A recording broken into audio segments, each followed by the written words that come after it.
want to thank you guys for being patient throughout this whole process of media availability. Respect your job and what you have to do. And again, I'm always conscious of that. And again, thank you. And I want to let you know that we're going to wait word for when the NFL and what the plan is that they agree to with the Players Association. That's what we told our players, that as soon as we find out, we'll let them know, and then we'll move forward accordingly. So, with that, I know my girl Teresa's out there somewhere, and I'd love to hear her first question. Mike, with going ahead and wrapping up the virtual offseason, NFL was giving you until June 26th. Why go ahead and cancel or wrap it up today? And would have, if you had been able to get players in before this period was over, were you waiting to see if that was an option whatsoever? No, I don't think so. First of all, to your first question, Teresa, our players put a lot into this. They made a lot of they had a lot of dedication to be on to be involved with to making sure that they worked out and got on these meetings, and our rookies to be involved in the rookie program and get brought up to speed as best that they possibly could. And so I felt like this was the right time. I felt like I didn't want it to drag. I didn't want to see these long faces in the meeting, and I felt like they continued to be engaged. And as we started to add individual units into groups, and secondary to linebackers, and linebackers to D-line, and started adding those groups, and the receivers and the quarterbacks, and then started working the tight ends and the running backs. So that's kind of what we did. And to your other question about bringing them in, if we could have brought them in, I think they were talking about working through some sort of phase one and conditioning and meeting, and I that wasn't something that I really took into consideration. I anticipate an earlier start to training camp, and so I felt like in order to allow for our players and their families to be emotionally and physically ready for the season, I wanted to try to give them some of that time, as well as our coaching staff, so that we could come back fresh and ready. Jim White. Mike, appreciate your time. I know you'd rather be on the field with guys, but is there anything you can look at as it's been a positive through this offseason, whether it's you have more time to watch more film, do more self-scouting, study your opponent, anything that you've been able to do more of that you might not have been able to? No, I think we've done all those things. And I think what it did, it forced me to realize how great our coaching staff is and how creative they are and what kind of teachers they are to be able to adapt to this virtual setting. Again, I thank them in front of the team. I was in every meeting, and instead of you fall into this rut of having to have team meetings every single day and stand up in front of them and talk about the things that I want to talk about. But in the end, those coaches know those players better than anybody.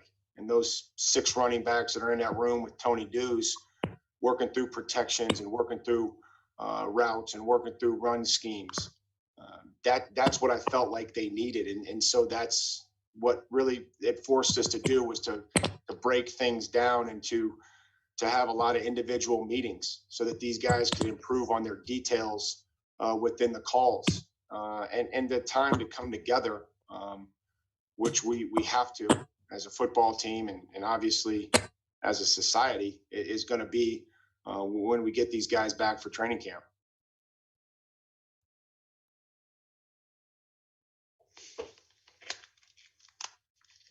Sorry, Teron. What's up, Coach? As far as the defensive play calling, I would imagine last year there was a degree of communication between yourself and other coaches and Dean Pease before that play was relayed. Is there really that much of a difference, without having Coach Pease this year and not having a quote-unquote defensive coordinator for the play calling? Well, I think how important Dean Pease is to me and these players that have been around him, not only on our team but other teams in this league, the impact that he's made on their lives as players and people. But I'm very comfortable with the staff and excited about the staff, the addition of Jim Haslett and Matt Edwards on defensive side, Zach Kerr. And, Shane, I've told the defense, I've told the defense that Shane Bowen is going to help me and is going to be the voice in there when I'm not there. So Shane and I are going to, we'll figure out how we're going to proceed going forward. But I love where we're at right now in our communication and how we've been able to approach these meetings and organize. And when we get to the next step, then we'll figure out what we're going to do from there. Thanks, Coach. Yep. Paul Koharski. That picture never gets old, Paul.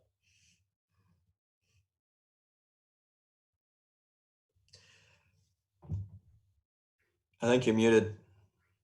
The best.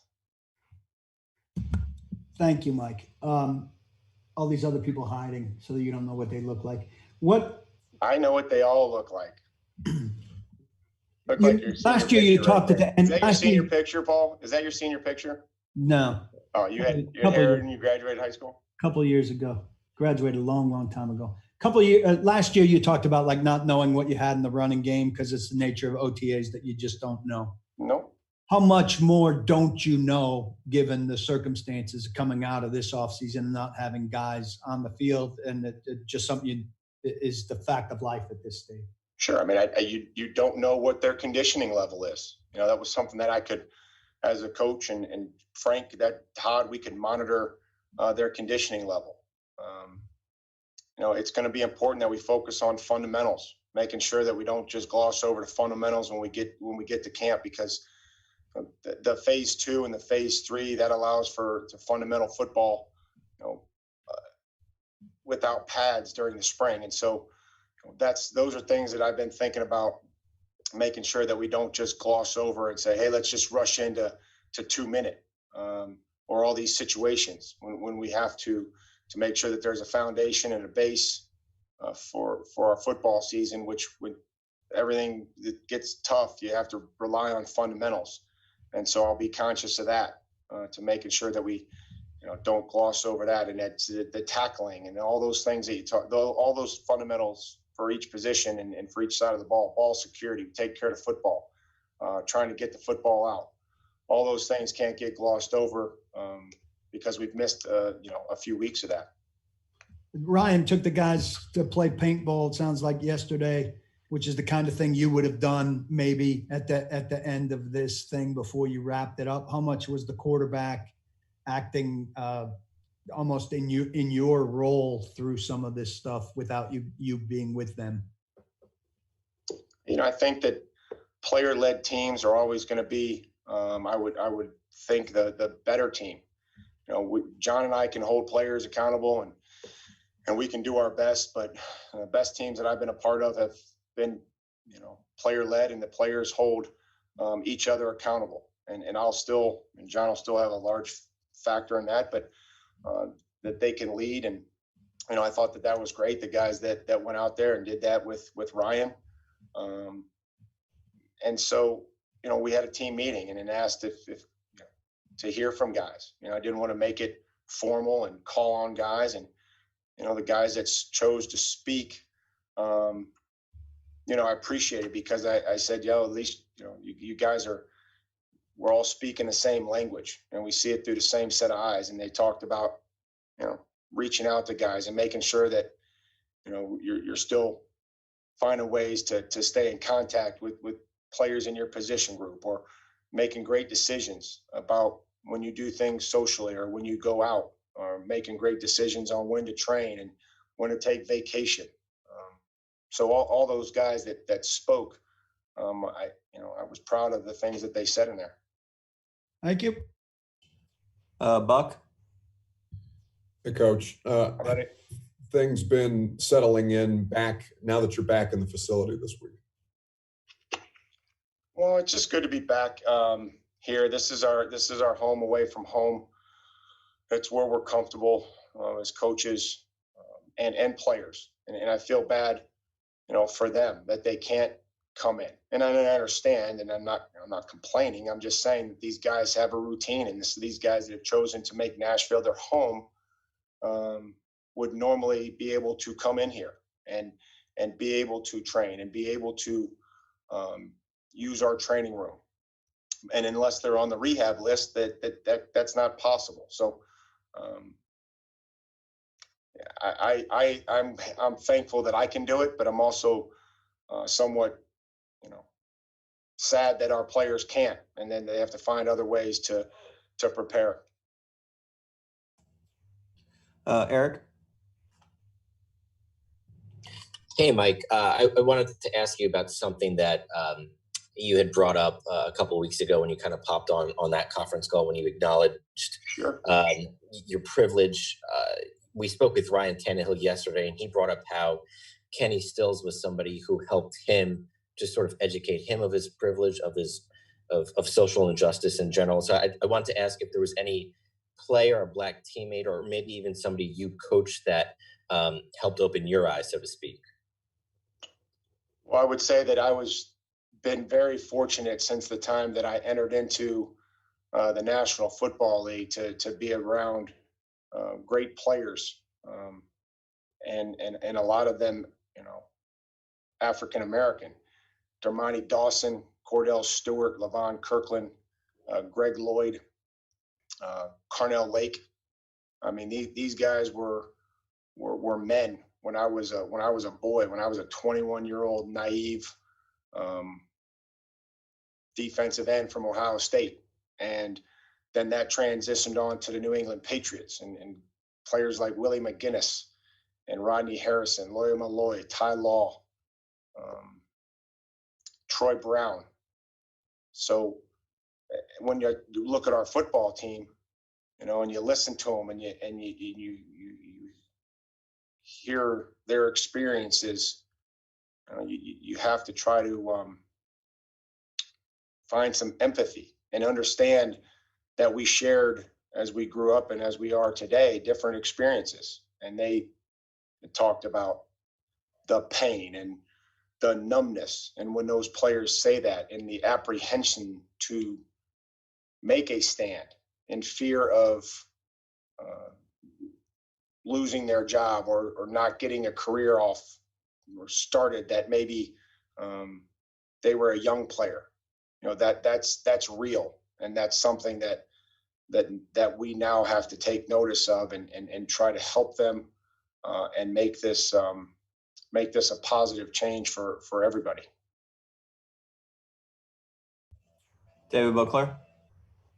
Yeah, Michael, along those same lines, how much do you think the way you and the staff and the players and collectively have addressed all of this the last couple of weeks, how much, or to what degree, I guess, can that help you on the field this fall, do you think? Well, the COVID pandemic has forced us to distance ourselves from people. And in a time like now, and what we're going through socially, we have to find a way to come together. When everything that we've known in the last 3 months is say, hey, stay away, be distant. We have to, as a football team, find a way to come together when training camp starts. And we also have to try to find a way as a society to come together and try to find ways to make positive change and positive impact. So can that help you on the field, though, if you did a good job with that, you think? Certainly hope so. I mean, I think that, you don't have to be best friends in this league, but I think that the closer you are and the maybe that more that you trust somebody can do nothing but help the performance on the field and your ability. We talk about when you trust somebody, when I trust the players and they trust each other, they trust their coach, that you're allowed to hold. It's easy to hold people accountable because there's no pushback.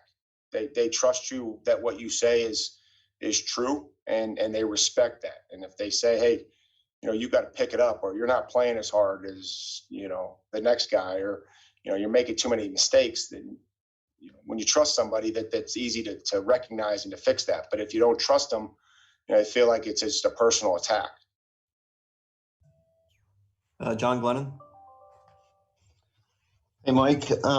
Wondering if you could maybe just clarify a little bit about what you'd mentioned about Shane Bowen earlier, kind of being a voice when you're not there. And along the same lines, I know teams every so often have more than one defensive play caller, kind of based on what the situation is. And is that something that you would consider at all? John, what do you need me to clarify that when I'm not there, Shane Yeah, I guess would be the voice? Like if I'm not in the meeting, John, if I'm going to be in the offensive line room, somebody's going to probably have to talk to the defense. Okay. Does that, I guess, did I fix that there? Yeah, I think so. I guess I'm just trying to get a sense of. I'm going to continue to be the head coach, John. And so I'm going to continue to try to be in the special teams meetings, and I'm going to continue to try to be in the offensive meetings. And I think I can provide input. And again, I trust our staff and on all levels. And so if I, for whatever reason, am not in the defensive meeting room while the entire defense is meeting, Shane would be the one that would probably be talking to him, along with some other coaches if we were making presentations on ball disruption or, third down. So again, that's kind of where we're at. As far as having 3 or 4 signal callers based on a down and distance, or if it's third or fourth down or a run, we're going to have one call, and I'm not really sure who's going to make that call right now. Just like there were times where I wanted things called and let Dean know, and there were times that Dean made a call. So there's going to be one call that goes into the huddle, and it's going to be the one that we think is going to give the players the best chance to be successful. Going to see if I could steal one more question from you. I know you touched on conditioning earlier, and it's hard to tell on conditioning, but maybe along a similar line, how hard is it to judge how much maybe like new players and rookies have learned in these virtual OTA sessions? Well, they got these things called like Quizlets now, and let me check on my phone. I got the app. I gotta remember the name.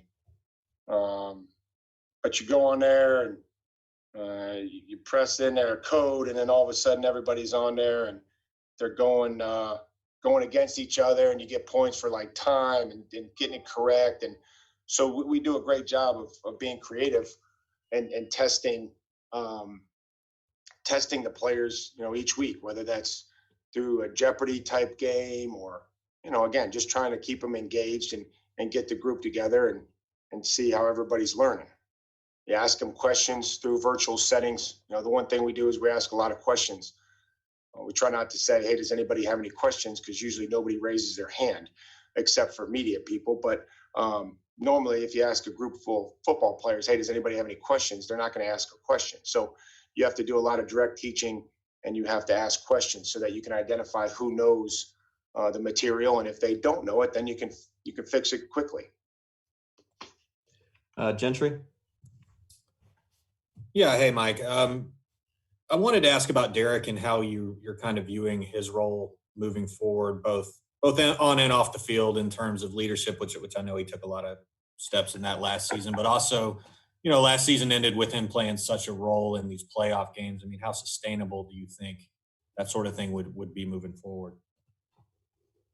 We anticipate that Derek's going to come back in fantastic shape. We think that, this isn't you don't to run the ball or to do anything in this league, you just don't give it to one guy and say, go beat 11 guys. We understand it takes all 11 players. It takes the receivers blocking in a run game. It takes the offensive line to get on and move guys in the line of scrimmage. And certainly Derek had a great season, but you have to come back every year in this league and be able to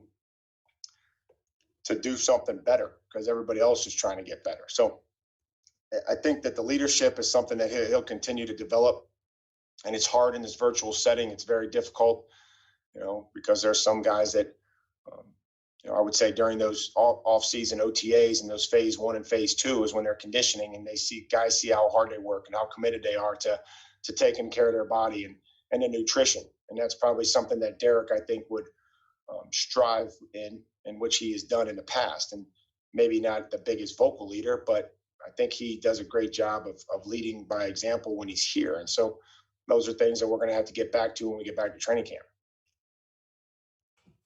Kayla? Hey, Coach. Hope you're doing well. When it comes to being back at the facility and just your plan over the next month, I mean, what are you guys focused on doing? Is there anything that you can do now that you weren't able to do here in the past month or so? No, I mean, guys will come in. I mean, the coaches are going to be off. Like, it's a long season. These guys have family. Their ability to go watch baseball games or go swim with their kids or go on vacation is important to me that they do that. And when we find a schedule, when I know that when we're going to come back, then I'll make the schedule accordingly for us to come back and make sure that we're ready to go for training camp and for the season. But we're going to still be able to continue to use our computers and to have access wherever we're at. And if they choose to come in here, they can choose to come in here. But these guys need some time off. They need to spend some time with their families and make sure, again, like the players, that they're, the coaches don't have to be physically ready, but they have to be mentally prepared for a long season. Terry? Mike, I know that OTAs and mini camps and stuff that in general are limited contact, but they are good for working on technique.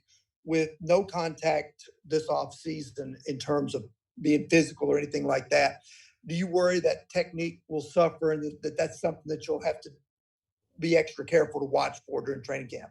Yeah, I mean, we're going to always, there's nothing more important than the health of the football team. So, Terry, again, when we would normally have left here after minicamp, those players would have gone back. Some would stay here. Some would go back to their hometowns and they would train. And guys have trainers. Everybody has somewhere that they go. They have a routine. And so, I'm confident that they'll do that, but we'll also still make sure that we have an evaluation of them from a fitness level and a conditioning level. We'd also track body weights for 9 weeks. We'd also said, hey, watching you move around, this is where you're at. And it wasn't an official weigh in, but we could monitor that and see where guys what we thought their ideal or optimal body weight, playing weight was. We'll have to continue to monitor that when they get back here to make sure that that's something that's the best for them and best for the team. And then you mentioned that the fundamentals, and I can't say it enough. It's my charge to make sure that we're a fundamental football team, that we're using the proper fundamentals so that we avoid penalties during the play, but it also allows us to do our job because the talent level is it's so close week in and week out that that technique sometimes is going to be the determining factor in whether somebody does their job or somebody has an advantage. Luke? Hey, Mike, appreciate your time this afternoon. I wanted to ask about several players that we talked to yesterday mentioned that because of all of the mental work that you have been doing on the Zooms and that sort of thing, it's going to be vital to actually translate all of that onto the practice field. Because of the volume of that kind of stuff you've done, does it look any differently translating the chalkboard to the practice field than it normally would? No, I think we're still going to have an installation schedule when we come back. And, normally what you do is you install something during phase 1 and phase 2. You'll start back with that installation. When you go to OTAs, you'll start back over. You'll take a break, and then you'll come back and you're going to reinstall from install 1 when you get to training camp. So we'll get to training camp and we'll go back to install 1. And any time that you leave the classroom, it's going to look differently on the field. Motions are going to look quicker. Breaking the huddle and getting lined up is going to have to be quicker. And so those are all the growing pains that you're going to have to live with year in and year out of training camp. That when you leave the meeting room, you have to take and then you're going to have walkthroughs. And we're going to try to do everything that we can that we would normally do when we go to finally practice. And I was wondering how you would evaluate the players that you currently have set up to compete for a receiver spot behind Corey and AJ and Adam. Well, right now they're answering all the questions and they're memorizing the routes and the arrows. And when there's another body over there against them on the field, and then we'll figure out if they can get lined up quick enough, can they motion to the right spot, and can they beat man coverage, and can they sit down and be a target for the quarterback in zone coverage. But right now, Luke, until we go out there and practice, that's going to be real difficult for me to determine. Yep, they know what to do, but can they go out there and can they execute it versus another player on the field? Appreciate it. Yep, you got it, man. Next shot. Hey, Mike. Just wondering, in terms of this discussion about race, first of all, if this looks different to you, if you think it's different this time, that's more lasting, more impactful. And then, you talked about the guys who mentored you, talked to you. Would you say the discussions across locker rooms now are similar to then, or have they changed at all? And have you been a part of discussions, maybe as a player like the ones you guys have had, recently with multiple guys involved like that? I know that's like 4 questions. That's okay. And I'm going to try to do my best to answer them for you, Joe. I would say that the first thing is I think we have a very important platform as coaches and especially players in the National Football League, that the things that we say are going to carry more weight than the things other people say. And the people that don't have that same voice or platform, we have to speak for them, and we have to make sure that we're carrying and we're leading the charge for them. And I think that I would say that more players have done that this time, and I'm proud of them, and I'm proud to be a part of that group, both as a player, as a former player, and now as a coach. It's an unbelievable honor to be associated with people like that, especially in the National Football League. I don't think that the discussions as a player, were what they are today or what they've been recently. It's just about being a great teammate, being a great husband, being a great friend, earning your right to the team based on your ability to help the team, your toughness, your accountability, your performance. And so that's why it didn't matter. Race didn't matter. How much money you had didn't matter. What your religion was never mattered. So it wasn't talked about as much. And so now I think it's been really good to be able to have those conversations and hear our players talk and try to understand and empathize with what they've been through, what their families have been through, what their parents have been through, and what the talk meant to some of our minority assistant coaches, what that talk meant. And the talk to me wasn't the same what the talk meant to them. And so it brings great perspective. So I think that this has probably been my best experience with having those conversations. Thanks, Mike. Steve Lehman. Hey, Mike, hope you're well and that there's some baseball in front of you coming this summer. I'm curious, you've in the past done off-season awards for guys and highlighted guys who really stood out. I don't know if you'll still do that since you haven't had guys on the field, but can you at least share with us maybe guys who stood out in the meeting rooms in terms of taking on a bigger leadership role or were really impressive in anything you did virtually this offseason? Steve, I'd say I really appreciate the first question because I've actually been thinking about it since I've been back in the building. John and I, there's 4 spots out there in the front by the door that we've reserved as part of the package for those performers of the offseason. And there's no signs on those poles now. And so as I've left here the last couple of days, I've thought, is that something that we want to do? And I think that it is. And that'll be something that I continue to think about over the next, couple of weeks, just to honor those guys that really showed a great improvement and put a lot into it. One name that's probably not going to jump off the depth chart is Rashard Davis. You know, it was a young receiver that we had here last year that played some for us, that made a couple big catches down the stretch. I think he's really put a lot into it. And so is most of the other guys. I think AJ and Corey and their leadership in the wide receiver room. You know, I think a lot of the players have. And for me to go down here and you know, name a bunch of guys right now, I don't think is fair to anybody. And I would just say that I miss my players. I miss seeing them. I see the few that come in for rehab, and it makes me